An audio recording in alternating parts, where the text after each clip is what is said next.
মাত্র 17 বছরের একটি মেয়ে, যাকে অপহরণ করে 44 দিনে প্রায় 100 জন 500 বারের মতো ধর্ষণ করে। ধর্ষণের পাশাপাশি চালায় তার উপর পাশবিক অত্যাচার। তার উপর অত্যাচারের মাত্রা এতটা রোমহর্ষক ছিল যে যা শুনলে আপনিও শিহরিত হয়ে উঠবেন। আমি আছি আপনাদের সঙ্গে, আর শুনছেন আজকের এপিসোড জুনকো ফুরুতা।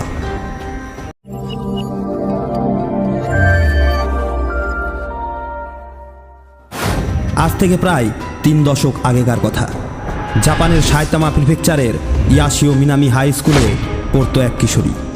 কিশোরীটির নাম জুনকো ফুরুতা। আর সব ছেলে মেয়েদের মতো জুনকো ফুরুতারও ভবিষ্যৎ নিয়ে রঙিন স্বপ্ন ছিল। বুক ভরা স্বপ্ন নিয়ে বেড়ে ওঠা জুনকো ফুরুতা এভাবেই একদিন 17 বছরে পা দিল।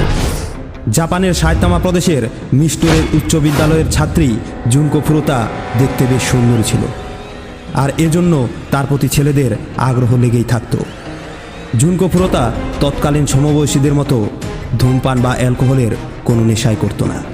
এদিকে হিরোশি মিয়ানো নামে একটি ছেলে জুনকোকে পছন্দ করতে শুরু করেছিল।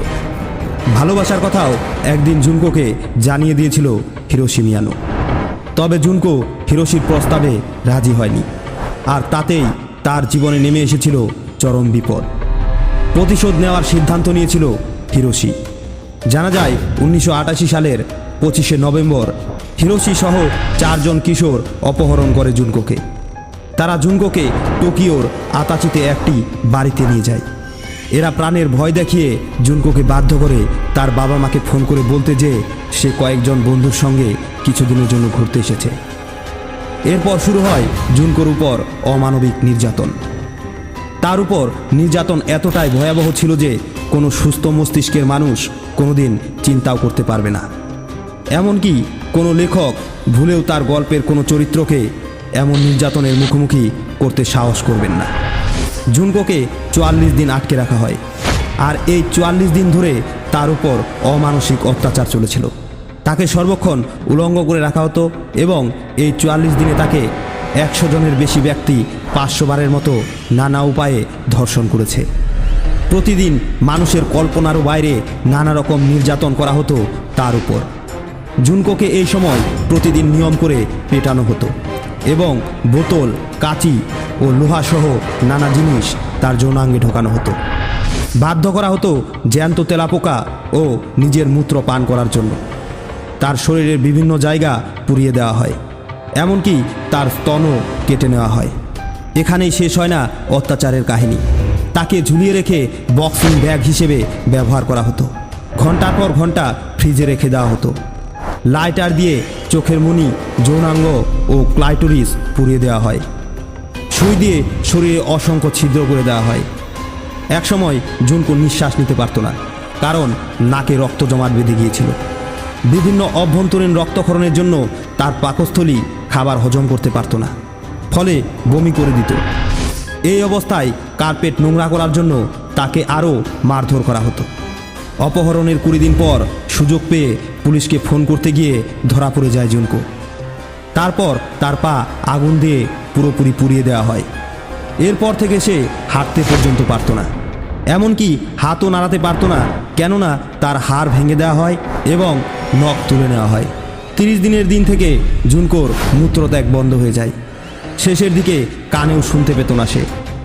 একসময় জুনকো এত অত্যাচার সহ্য করতে না পেরে অপহরণকারীদের কাছে নিজের মৃত্যু ভিক্ষা চায়। 44 দিন ধরে পাশবিক অত্যাচার সহ্য করার পর জুনকো ফুরুতার মৃত্যু হয়।